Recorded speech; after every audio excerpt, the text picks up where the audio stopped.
When the emperor wed his true love, I breathed my last alone in the cold palace. No one could detect my breath. Unaware I was the sole heir to the art of breath-holding. The emperor wept uncontrollably at my tomb.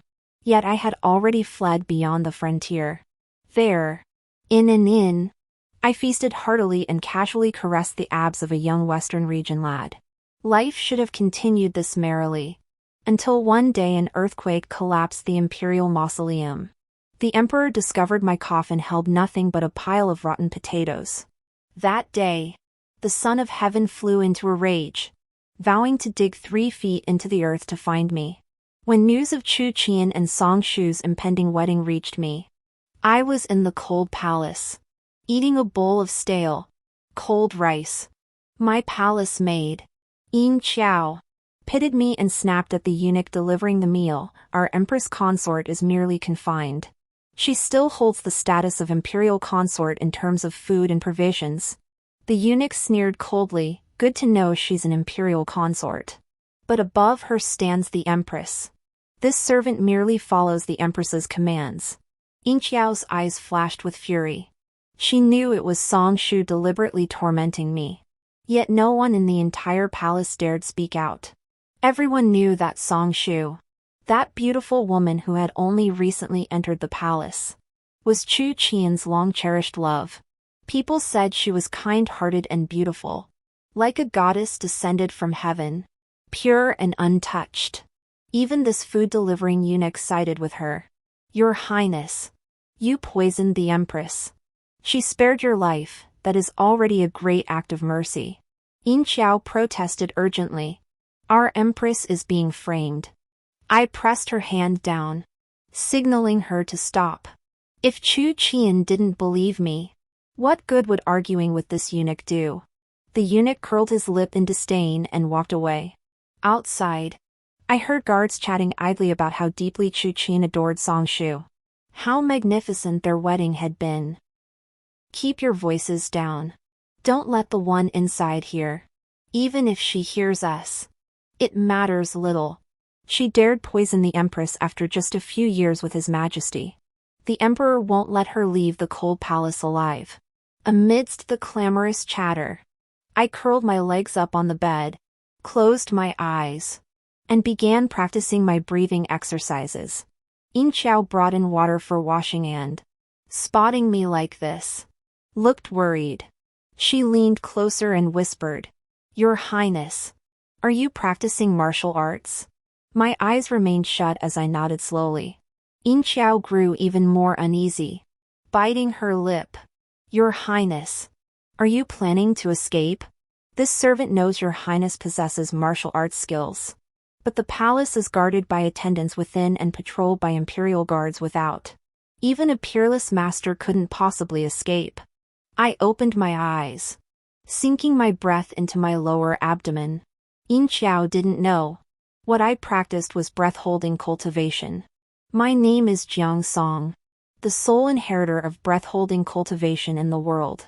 At 4 years old, I was an orphan, fighting stray dogs on the streets for half a sweet potato. After winning that fight, I met my master. My master was a chubby little old man. He said I had extraordinary bone structure and asked if I wanted to become his disciple. I asked him, if I become your disciple, will I get roasted sweet potatoes? Master said, yes. And so I joined my master's sect. Our sect had only 3 living beings. My master, me, and an ancient tortoise. They say this tortoise had lived 10,000 years. Our practice involved staring at the 10,000-year tortoise while breathing slowly. We imagined ourselves as that tortoise, 100 years without breathing. 1,000 years without eating or drinking, 10,000 years without moving from its nest. This was the turtle breath technique. When perfected, the turtle breath technique became the breath-holding technique. Because breathing became so slow, it was nearly non-existent. When holding our breath, we entered a state akin to hibernation, neither eating, drinking, nor breathing. Our metabolism slowing to an unimaginable degree. At 15, I completed my training, my skills surpassing even my master's. But I soon realized that completing my training seemed rather pointless. Others mastered their arts to cleave the heavens with a single sword stroke. We mastered ours to become remarkably turtle-like. That old codger was a real scoundrel. I felt he deceived me, 11 years of training for nothing. But my master never gave me a chance to confront him. Through letter writing, he'd fallen for a distant widow pen pal and journeyed thousands of miles to meet her in a late-life romance. As for me, he deemed my skills perfected, ready to fend for myself. And so, at 15, I found myself back on the streets. Fortunately, my master had many connections. Masters from other sects took turns feeding me. One day I'd learn sword techniques at mausoleum for 2 days. The next I'd swing a great sword at the Overlord Blade sect for 3. That's how I drifted along. Drifting along. I encountered Chu Qian. Back then, Chu Qian wasn't yet emperor, he was the neglected 6th prince. He was visiting incognito at an inn when assassins sent by the crown prince struck. Just as the blade was about to pierce Chu Qian's heart, I unleashed the Pai Gua palm I'd learned at a Mei sect. Luck was on my side, the assassin spat blood and was subdued by the guards who arrived shortly after. Chu Qian bowed to me, "Thank you, heroine, for saving my life." I picked up a chicken drumstick from the overturned dishes and took a bite, just words of thanks. "How about some silver?" Chu Qian smiled. He extended his hand. "Would you be willing to enter the prince's residence and follow me?" I asked. "Will I get chicken legs if I follow you?" Chu Qian replied, "Yes." And so, I followed Chu Qian into the prince's residence. You've probably noticed by now, I'm hopeless. I always jump into the fire for a bit of food. From the very first day I entered the prince's residence, I overheard the servants whispering, "That face. She looks just like Miss Song Shu of the Song family." Sigh. Miss Song was married off to the Prince of Bayan 3 years ago. Yet His Highness still can't let her go. You're right. There's still a portrait of Miss Song hanging on the innermost shelf of the study. They quickly realized I'd overheard and dared not say more. Scattering in haste. I shrugged. So what? It's just the stand-in trope. Back when I was penniless, I traveled with a storyteller through the martial world and read countless storybooks. I know this plotline well. Besides, I don't care. In Chu Qian's study, I saw that portrait of Song Shu. The maiden in the painting wore a green silk gown. Her features exquisitely delicate, truly breathtaking. So what if I resembled her? Under heaven, beauties always share a certain resemblance. After that, Chu Qian sent me a green silk gown to wear, and I put it on immediately. He asked me to learn the arts of music, chess, calligraphy, and painting, and I began studying them, though half-heartedly. Until that day in the warm chamber, when Chu Qian, drunk on wine, kissed me. I looked at him. His black robe, his ink-black hair cascading loose, his sharp brows and beautiful eyes. As he drew near, the crisp, cool scent of plum blossoms wafted from him. He held me close. I could feel his scorching heat, his solid chest, and his narrow waist. Trembling, I whispered to myself, "Jiang Song, what have you done to deserve such a feast?" Chu Qian didn't know my trembling came from excitement. He thought I was afraid. Lifting me onto the warm bed, he whispered softly in my ear, "Don't be afraid. I'll cherish you." Then, gazing intently at my face for a long moment, he reached out and extinguished the candle lamp beside the bed. Truthfully, it was common for imperial princes to have a concubine even without a wife. But Chu Qian? This was his first time. No one could have imagined how starkly different the usually cold and reserved 6th prince would be after tearing open that moon-white robe. I was kept awake until dawn. Later, whenever Chu Qian came to my quarters, staying awake until dawn became the norm. Chu Qian truly treated me well. When the palace bestowed precious lychees, each prince receiving only one tray, I devoured mine greedily, only to realize I hadn't saved any for Chu Qian. Yet he merely smiled, ruffling my hair. I'll remember this, ah Song loves sweets. From then on, whenever there were delicious treats or fruits, Chu Qian would think of me first. As for other necessities, food, clothing, daily expenses, I never lacked for anything. He said, "Ah Song, there are no other women in the prince's residence.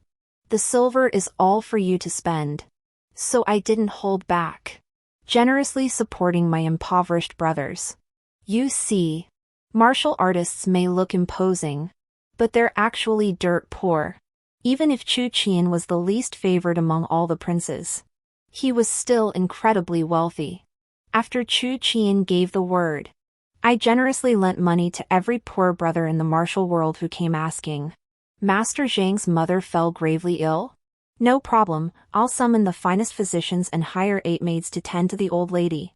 The female disciples of Jade Purity Palace lacked funds for winter robes? No problem, I flung a thick stack of banknotes at the tailor's shop on the spot. And while I was at it, bought each sister a set of jewelry. The tower at Flying Eagle Manor collapsed. No problem, I'll fund rebuilding 10 or 8 new ones. Despite my lavish spending, Chu Qian never questioned it. He told the steward, "As long as Ah Song smiles, no expense is too great." My master taught me, when you take someone's money, you must deliver results. Having spent so much of Chu Qian's wealth, I naturally had to offer some value in return. So when I learned the crown prince and the treacherous minister were plotting to kill Chu Qian again, I hid in the treacherous minister's lotus pond for a day and night. Soaked until I was swollen, I finally succeeded in assassinating him. Later, on the day of the palace coup, the crown prince led troops to besiege the prince's residence. Amidst a hail of arrows, I shielded Chu Qian as we fought our way out. 3 arrows pierced my back before I ensured Chu Qian emerged unscathed. Through sheer exhaustion, I finally secured the throne for Chu Qian. I thought I could at least enjoy a peaceful life of comfort. But then Song Shu returned. Truth be told, Chu Qian's affection for Song Shu was no secret back in the capital. Only, back then, he was merely an unloved, illegitimate prince, no one paid him any mind. Now, however, Chu Qian was emperor. The prince of Baiyan, who had married Song Shu, lived in constant fear, dreading that his emperor might resent him for taking the empress's wife. He hastily drafted divorce papers and sent Song Shu back. On her very first day back in the palace, Song Shu came to see me. She was even more beautiful than her portrait, her soft green silk robe trailing gracefully behind her, radiating an otherworldly elegance. By that time, I had already been elevated to imperial consort, while the empress's throne remained vacant. Though Song Shu held no official title upon her return, everyone knew Emperor Chu Qian had loved her for over a decade and had finally won her heart. Thus, she was undoubtedly the unquestioned choice for empress. Song Shu herself was clearly aware of this. Thus, upon first meeting me, she offered no formal greeting. Instead, she smiled and remarked, "Ah, you truly bear a striking resemblance to me. The palace attendants by Qian's side say that whenever he is with you, he extinguishes the bedside candles. Do you know why? Because in dim light, you look even more like me.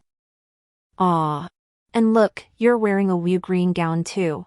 Song Shu glanced at me and laughed indifferently. Too bad. Though, a tiger painted by a dog still looks like a dog. You don't wear it as well as I do. I nodded. I see. Miss Song likes green. I happen to have a gift for you. What gift? I clapped my hands. Yin Qiao stepped forward promptly, presenting a green hat. That day, Song Shu's beautiful little face turned as dark as liver. She went back and complained to Chu Qian. That very night, Chu Qian came to find me. For the first time, I saw his face so grim. Chu Qian said, "Did you make things difficult for Shuer?" I replied, "Not at all. I gave her a gift with the best of intentions. Even choosing her favorite color." Chu Qian was speechless with anger.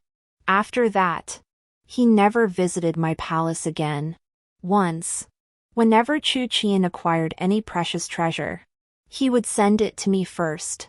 But now, whether it was lychees tribute from Jiangnan or parrots presented from the western regions, all manner of rare and exotic treasures flowed endlessly to Song Shu.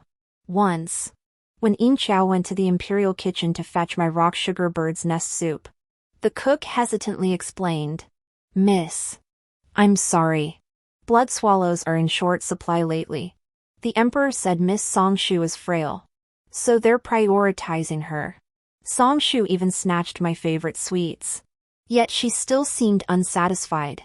Once, when we met in the imperial garden, she pointed at the jade pendant at my waist. "The consort's demeanor doesn't suit this jade pendant. Why not give it to me?" I refused. That pendant was precious, a jadeite base adorned with gold-carved bamboo branches.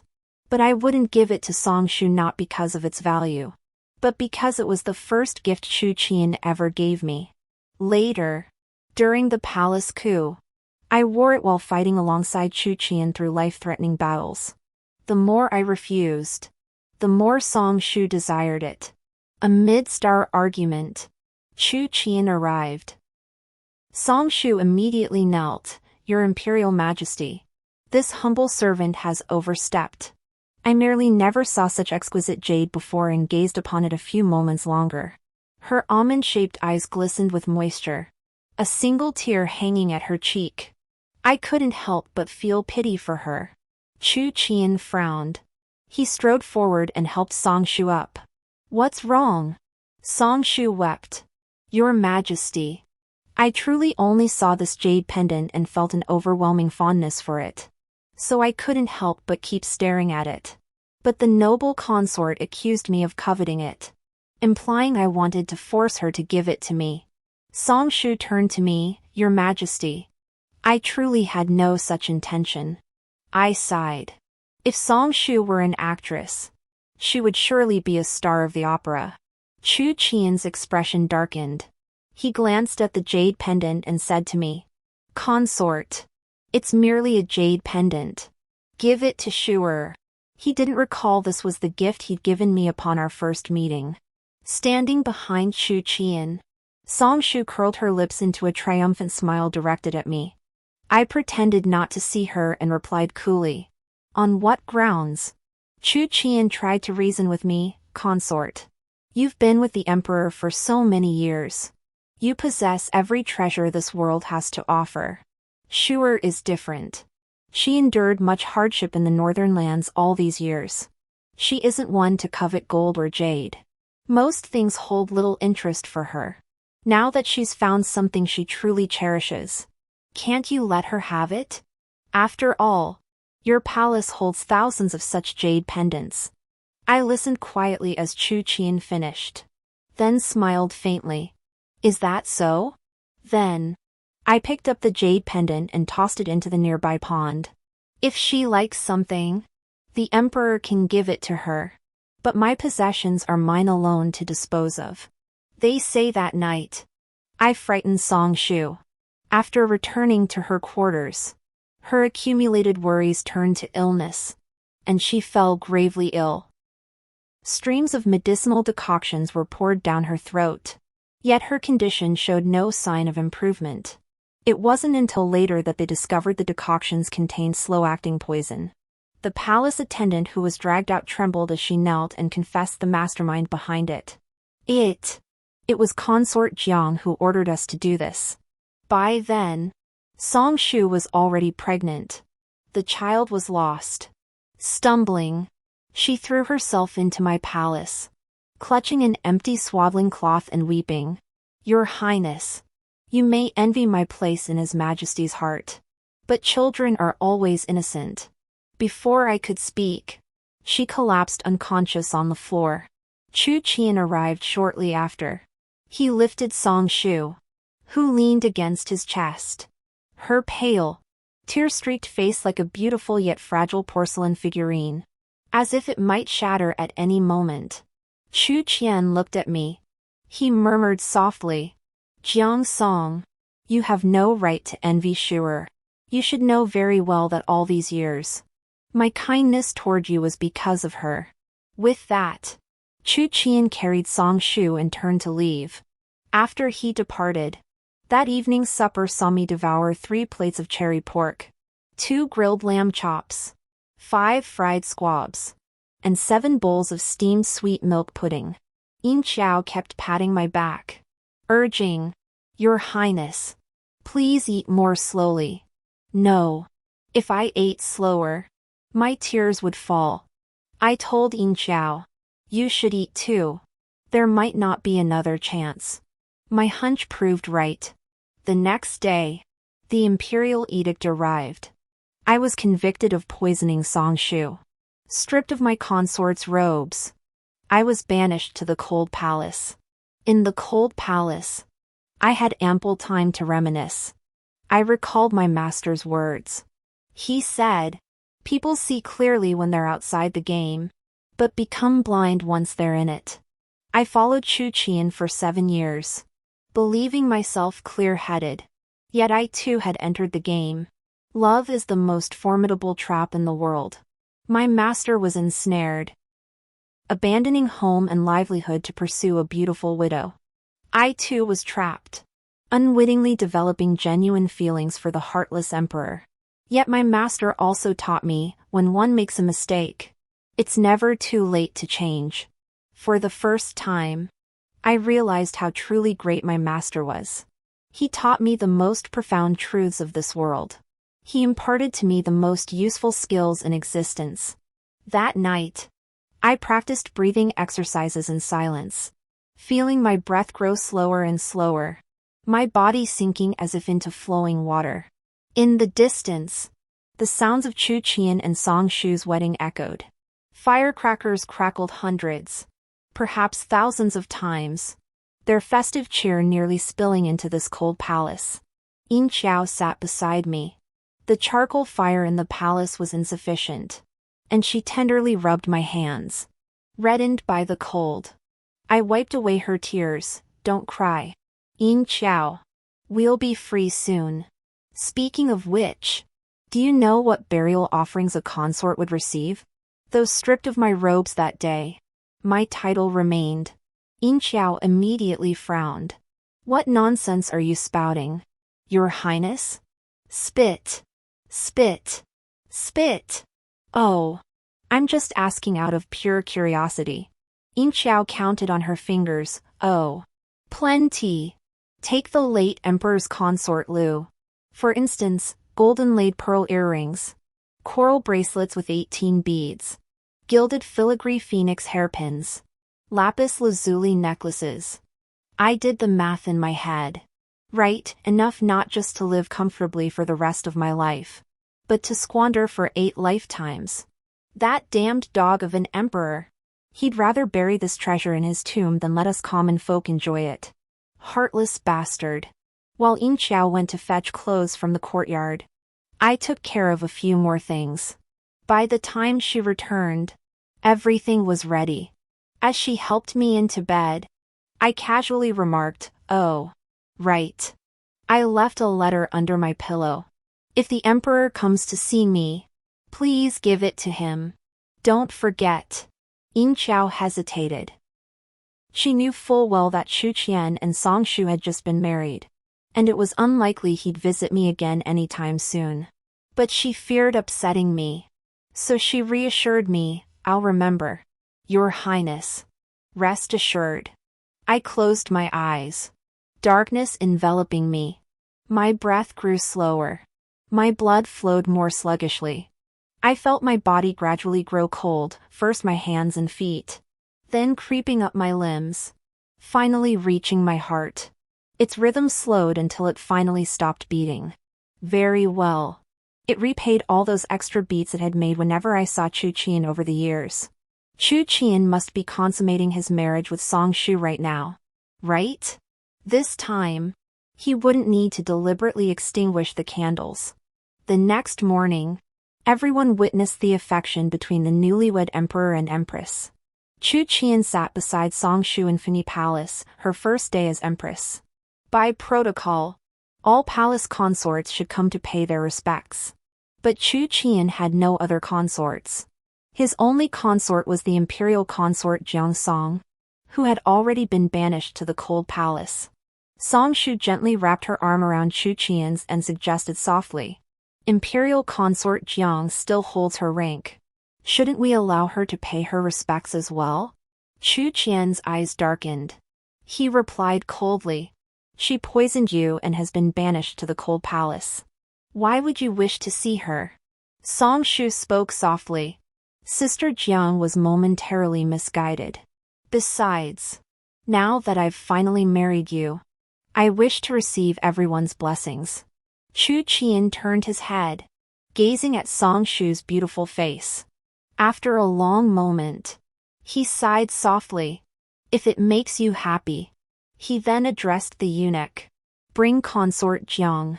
Song Shu sat in her chair, a faint smile playing at the corners of her lips. Once Jiang Song truly arrived and witnessed the profound affection between her and Chu Qian, she would truly have one. But the eunuch was gone for an agonizingly long time. Nearly half an hour passed before he returned, his face ashen.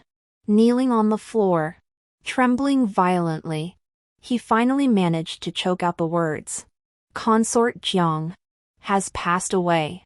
A shattering sound echoed through the hall. It was the teacup in Chu Qian's hand crashing to the floor. A heavy silence hung in the hall. Moments later, Chu Qianan laughed, pointing at the young eunuch who delivered the news. He said, "I see. Jiang Song instructed you to report it this way, didn't he? After all these years in the prince's mansion, you still don't understand protocol. How dare you play such a joke? She just wants me to visit her, doesn't she? Playing such childish games. I've been far too lenient with her."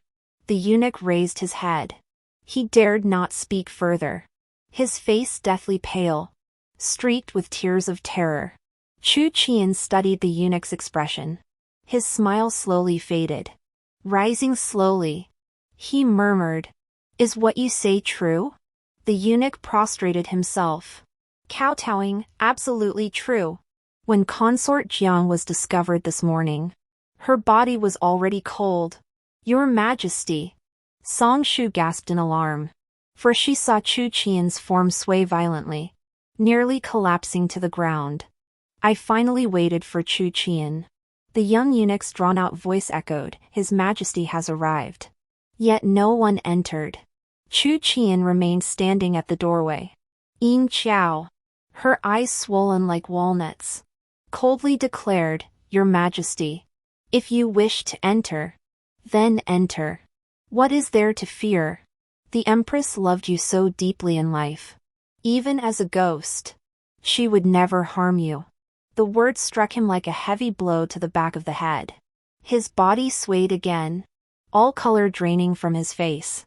Song Shu hurried to support him. "Your Majesty." Chu Qian shook off Song Shu's hand. He stepped inside and came to my side. "A song," he murmured. In the past, whenever he called me that, I'd always respond cheerfully, "Yes." But this time, I couldn't answer Chu Qian. "Ah, song." Chu Qian persisted stubbornly. "You couldn't possibly be dead. You were so healthy, so full of life." The imperial physician beside us examined me and whispered to Chu Qian, "Your Majesty, the imperial consort likely succumbed to complications from old injuries. 3 arrow wounds pierced her back, and her left shoulder bore the mark of a palm strike, one that came perilously close to her heart." Chu Qian froze. He knew exactly how those wounds had been inflicted. The arrows in her back were taken while shielding him during the succession struggle. The blow to her left shoulder came from a guard of the treacherous chancellor during the assassination attempt. Back then, Chu Qian had asked if it hurt. I'd shaken my head while munching on a chicken leg. "It doesn't hurt." It doesn't hurt. Look how well I'm eating now, I'm as strong as an ox. But how could it not hurt? I just wasn't used to saying so. Burdened by old wounds and compounded by pent-up illness. This humble servant dares to speculate that consort Jiang died of heart failure. Chu Qian's gaze lowered to me. He reached out, as if to touch my face. It was I. It was I who killed her. But Chu Qian couldn't say more. Yin Xiao stood up. Blocking me, a corpse brings ill fortune. For the emperor's health. Your Majesty should not touch it. She shielded my corpse, preventing Chu Qianin from touching me. Chu Qianin's face paled once more. He knew Yin Xiao resented him. If even Yin Xiao hated her so deeply. What more?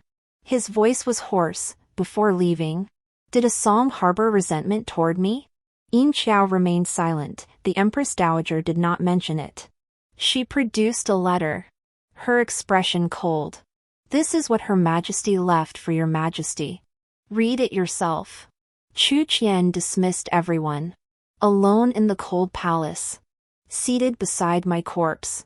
He unfolded the letter. As pure as snow on Tian Shan. As bright as moon among clouds. Hearing you harbor two hearts. I come to sever ties. It was the song of white hair. The poem was long. Yet only these 4 lines were written on the first sheet of paper. Chu Qian turned to the second sheet. I'm sorry. I've truly forgotten the rest. I'll just say what's on my mind. Chu Qian. I love you. I know you don't love me back. But it's okay. Thank you for being kind to me all these years. I know I won't survive. So I'm leaving this letter to say a few more words. East of the lake lies a massive black boulder. I often slept upon it, finding profound peace each time I lay there. I hope you'll bury me with it, so I may rest upon it forever. Within the palace, I knew few besides you. Only Yin Xiao remained by my side. My sole lingering concern is for her. Please give her ample silver and send her out of the palace. After all, you must know this damnable imperial court is no place for a human to live. Ah. Truthfully, I worry about you too. There'll be no one to fight your battles or kill for you anymore. When I can no longer protect you, you must guard yourself. Rule well as emperor, don't make so many enemies. We won't meet again. Jiang Song. Chu Qian finished reading my letter. The room was silent, filled only with the sound of his breathing. Suddenly, hot tears began falling, one by one, onto my face. I suddenly realized Chu Qian was crying. This was the first time I'd ever seen him cry.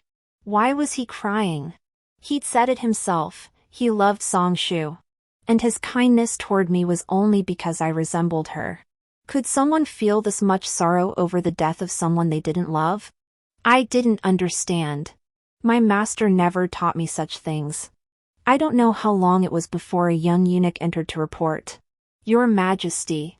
The Empress has suffered a sudden heart palpitations and fainted. Chu Qian rose to his feet. The tear tracks on his face had dried.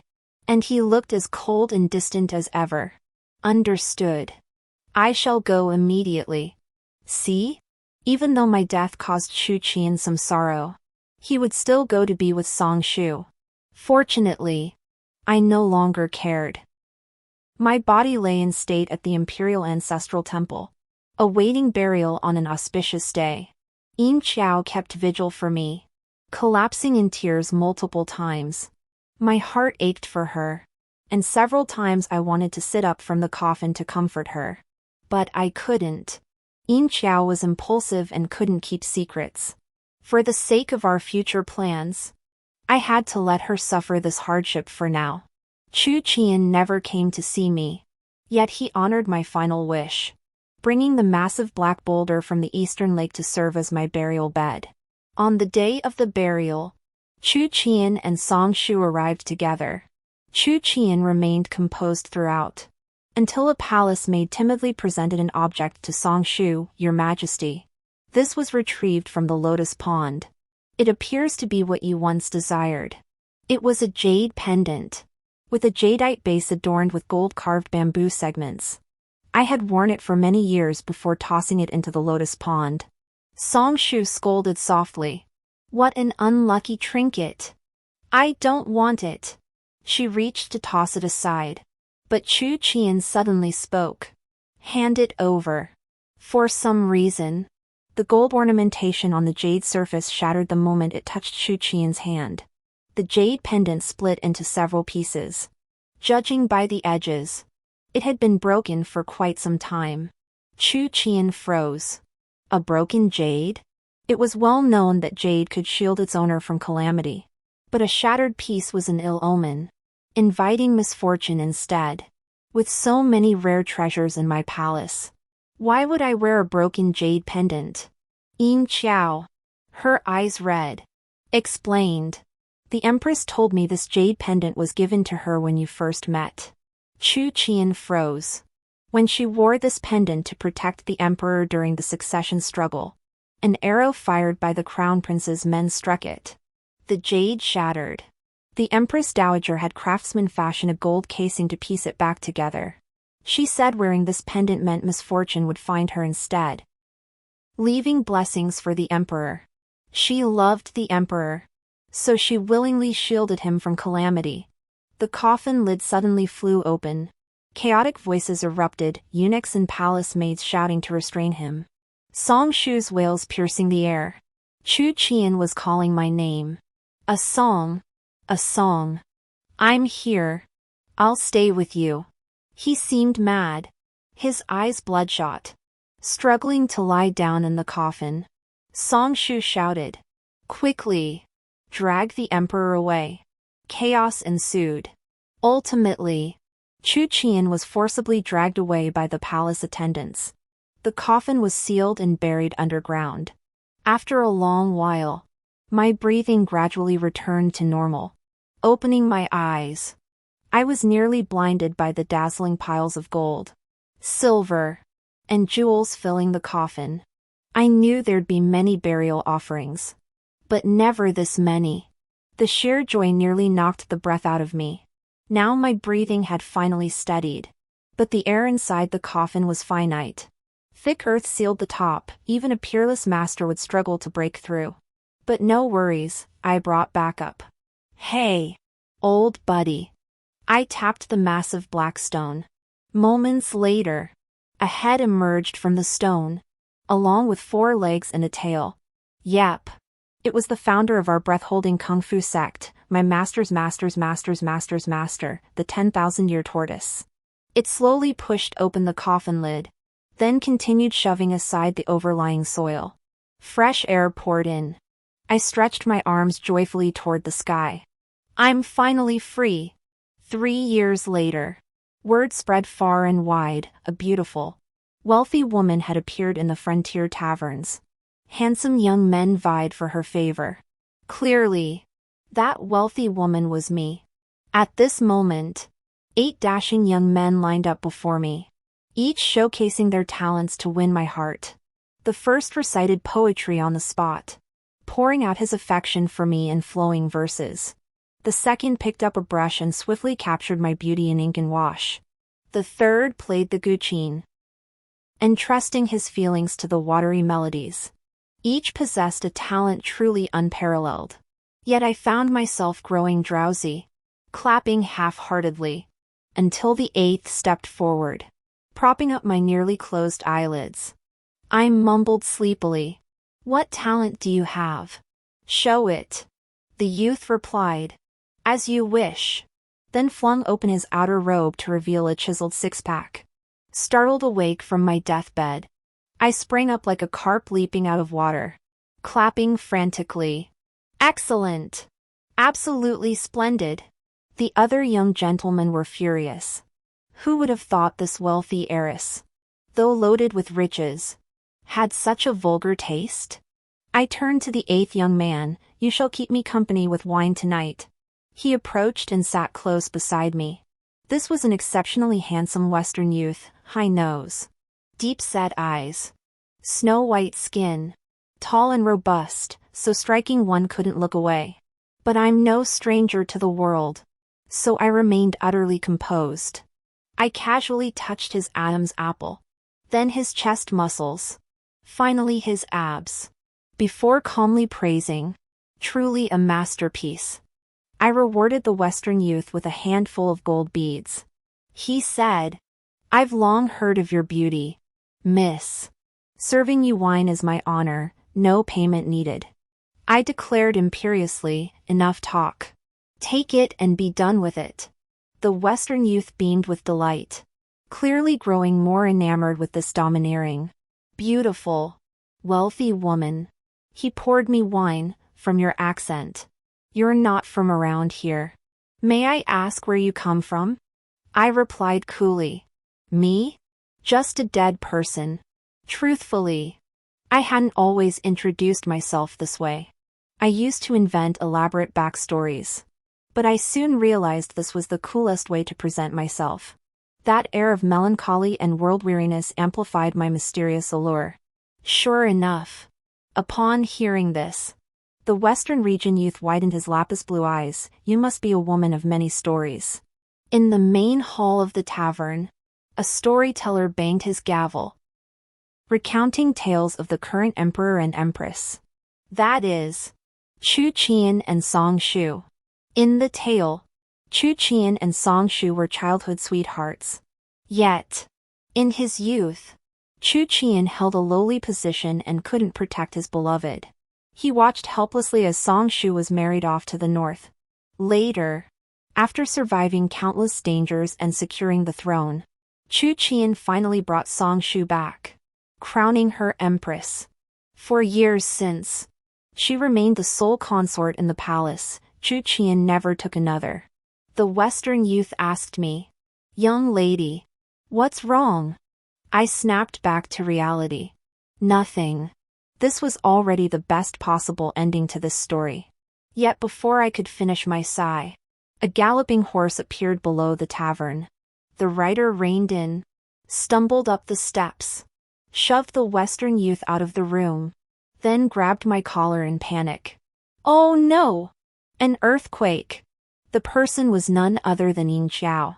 After she was released from the palace, I intercepted her in a deserted alley, intending to tell her I hadn't died. Instead, she screamed "Ghost!" and sprinted 2 li away. If not for my decent lightness skills, I nearly lost her. Realizing I truly hadn't perished, Yin Xiao cried out, "You ghost!" and clung to me so tightly she nearly strangled me. Now, I was utterly baffled. Wasn't the earthquake a month ago? Why are you here now? A month prior, I'd woken from a light tremor in my sleep, but it seemed insignificant, so I soon drifted back to sleep. Yin Xiao's face was ashen. The epicenter was in the capital's outskirts. A sudden realization struck me, sending a chill through my body. The outskirts of the capital, that's where the imperial tombs lie. You mean? Yin Xiao nodded, closing her eyes in despair. A landslide. The imperial tomb collapsed. All the other tombs were untouched. Only your coffin was torn open. The lid flew off. Everyone saw it. Inside was nothing but a pile of rotten potatoes. How outrageous! Absolutely outrageous. Back then, I had far too many gold and silver treasures buried with me. I couldn't possibly use that much alone. So I wrote a letter to my brothers in the tomb raiding tradition, inviting them to loot the tomb. Taking the burial goods was one thing, but why did they casually toss potatoes inside? Even without an earthquake. When Chu Qian sees potato sprouts growing all over my tomb in the future, won't that be just as strange? Yin Xiao's face turned deathly pale. The emperor is furious. He said he'll search every corner of the earth, dig 3 feet into the ground, and find you no matter what. We got the news too late. In a month, they might already be close to finding this place. I covered Yin Xiao's mouth. You jinx! Stop talking, run! But it was already too late. Horse hooves thundered beneath the inn. The authorities had arrived.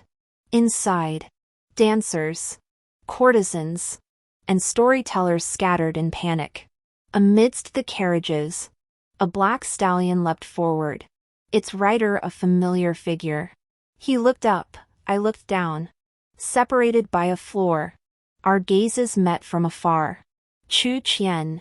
He had actually found his way here himself. I finally saw Chu Qian again. He sat across from me. Just the two of us in the cramped room. He wasn't wearing his imperial robes. Only plain black attire, accompanied by dozens of guards. The onlookers in the inn assumed he was the son of some military commander. Chu Qian had his guards wait outside. So I also sent Ying Xiao away. Ying Xiao was deeply uneasy, glancing back at me every few steps as she left. I signaled her with my eyes to be at ease. Only when the room was empty save for Chu Qian and me did I begin to study him.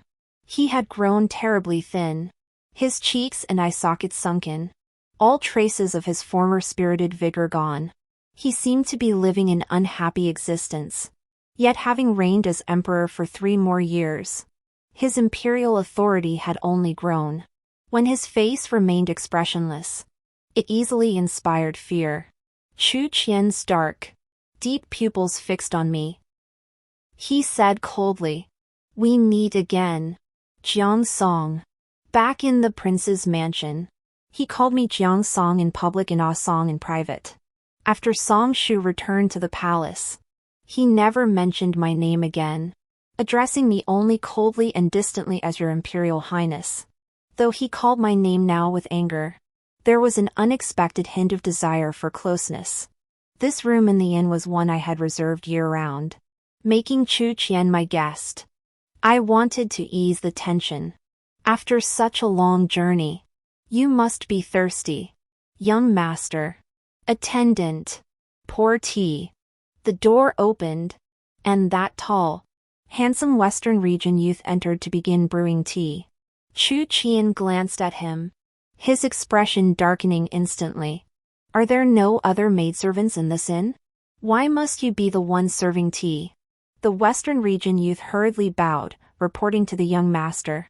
There are others, but the lady usually has me serve her. His words only made Chu Qian's expression darken further. Noticing the young man's unease, the Western region youth realized his mistake and hastily explained. It's not just me. Actually, there are 7 other brothers. We 8 take turns. How to put this? I stole a glance at Chu Qian. He looked like he could explode like a firecracker if you lit a fuse on his head. Sighing, I waved the Western youth away. Chu Qian fixed me with a cold stare. Why did you lie to me? He demanded. I poured water. Master, drink this tea to moisten your throat. I asked why you lied to me. I couldn't take it anymore. I slammed the teapot onto the table, sending tea splashing everywhere. What else could I do? I retorted coldly. Chu Qian, if I hadn't lied to you, how else could I have gotten out? If I hadn't left the palace, how many more years would you have kept me locked up in the cold palace? The food in the cold palace is rotten. The bedding is single-layered. See the scars on my hands? Frostbite from that year. Of course I had to lie to you. Of course I had to pretend to be dead. Otherwise, I would have died in the cold palace long ago. Chu Qian's gaze fell on my arms. The scars from the frostbite were horrifying. His eyes flickered with heartache, guilt, and regret. When he spoke again, his voice had softened. Ah Song, you truly suffered wrongs, but I would never let you die. I remained silent. A long silence filled the room. After a while, Chu Qian gently placed an object on the table and pushed it toward me. It was that jade pendant. He had a craftsman make a new case for it. The jade pendant was lustrous, clearly having been worn by him all along. For 3 years. I've kept it close to my heart. I regret it deeply, regret that I didn't recognize it as our token of love back then. I keep dreaming. I dream of you returning from an assassination attempt at the Chancellor's residence, covered in wounds, yet lying in bed smiling and reassuring me, saying it didn't hurt at all. And during the succession struggle, with 3 arrows lodged in your back, you escorted me into the palace to seize father's imperial edict. In that moment of triumph, you told me. Chu Qian mimicked my tone from back then. How wonderful! Qian, now you're the emperor. No one will ever dare bully you again. Warm liquid dripped onto the jade pendant. Chu Qian covered his face, not wanting me to see his tears. I fell silent for a moment before whispering, Your Majesty, the jade is indeed beautiful. But once it's shattered. It's shattered. Even if forced back together, it remains broken. Chu Qian's body trembled. He looked at me, his eyes brimming with endless bitterness. Finally, he uttered those words, "Ah Song. I'm sorry." I shook my head. There's nothing to apologize for. Chu Qianan opened his mouth in panic, wanting to explain, "Ah Song. You are the one I love. What happened back then? I had immense reasons. You don't understand court affairs." I cut him off, "Your Majesty. I understand." Chu Qianan froze. I smiled. "I know what you wanted to tell me. The Song family's disciples permeate the court. When you first ascended the throne, you needed their power to secure your position. So even though you knew full well the poison wasn't mine, that Song Shu staged it herself, you still had to appease her. Play along. That's why you banished me to the cold palace. You also wanted to say that by banishing me to the cold palace, the Song family would believe I posed no threat to Song Shu's position as empress. Thus sparing me, you were actually protecting me. Weren't you?" Chu Qian's mouth hung slightly open, unable to utter a word. He had gone to such lengths to find me, likely just to tell me these things. Little did he know, I had already understood them all. Yes, I understood it all along. I just liked pretending not to. Just as I felt the pain deeply, yet preferred to feign indifference. I wasn't truly foolish. My master taught me that living with too much clarity was pointless. In this world, foolish happiness brings the greatest joy. Your Majesty, I understand. You love me. But this love is no longer what I desire. Chu Qian could hold back no longer. He stepped forward and seized my hand. The sovereign of the 9-5 looked at me with an almost humble expression, "A song? Then tell me, what is it you desire? I will give it to you. I will give you everything." I smiled. "Is that truly so?" "Of course it is. This is the Emperor's promise." "Very well." My smile faded. "Then I want you to cease being the son of heaven." Chu Qian fell silent. "I'll find you a fake death potion. From that day forward, you won't be Chu Qian, only my husband. Jiang Song. We'll drift on rivers, roam the world freely, and live as an ordinary couple. That way, all past grievances are erased. I'll love you anew. What do you say?" Chu Qian's face drained of color. I smiled as I withdrew my hand. "See? Your Majesty. You cannot do it. You love me. But your love has only given me confinement, coldness, humiliation, and torment. I do not blame you. But to forget each other in the world is the best choice for us." Chu Qian remained silent for a very, very long time. Finally, he murmured, "A song. One last question. Do you still like me?" I smiled. "Your Majesty. Return now. The Empress still awaits you. Countless women in the realm adore you. Only I am no longer among them." Chu Qian departed. The officials surrounding the tavern also withdrew. Yin Xiao rushed in, stamping her feet and weeping when she saw I was unharmed. "Good heavens! You scared me to death." Deceiving the emperor is a crime punishable by exterminating 9 generations of one's family. I thought we were both as good as dead. I poured wine with a smile. "Not at all. Yin Xiao grabbed my hand. What did you say to the emperor to send him off so easily? And when he left, his eyes were red, he seemed deeply troubled. I took a sip of wine and replied calmly. Troubled is only natural. A man who wants everything is destined to live an unhappy life. After that, Chu Qian never came looking for me again.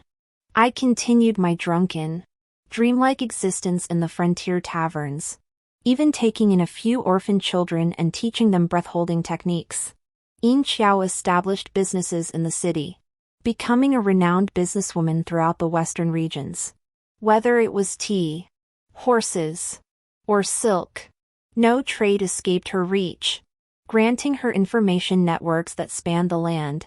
She often shared news from the capital with me.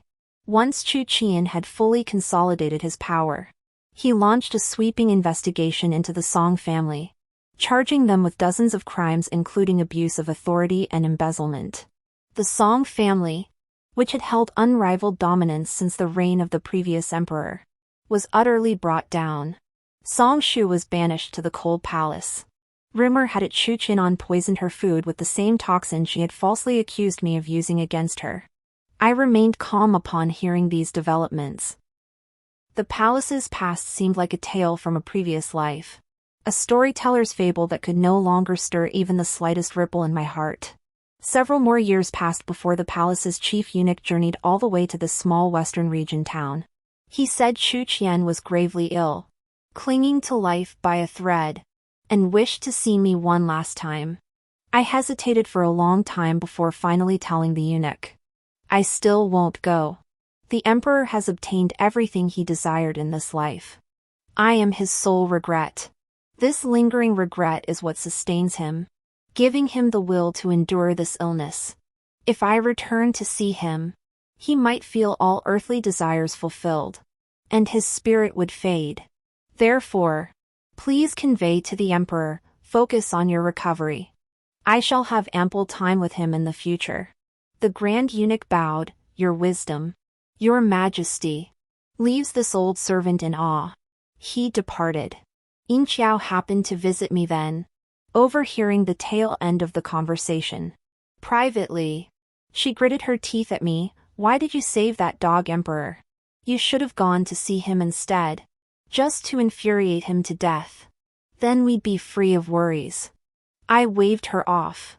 Different matters. Chu Qian is a good emperor. The common folk still live well under his rule.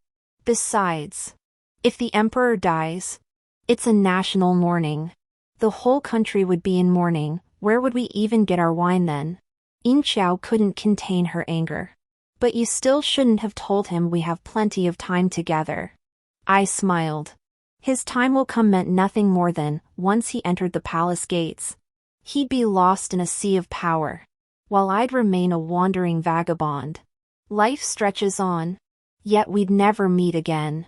Just then, the tavern owner knocked. Miss, new young performers are here to showcase their talents.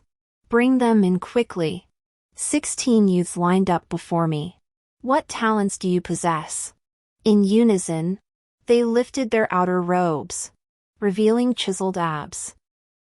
I rose to my feet, clapping wildly and cheering loudly. Excellent! The story concludes. Thank you all for your company. See you in the next chapter.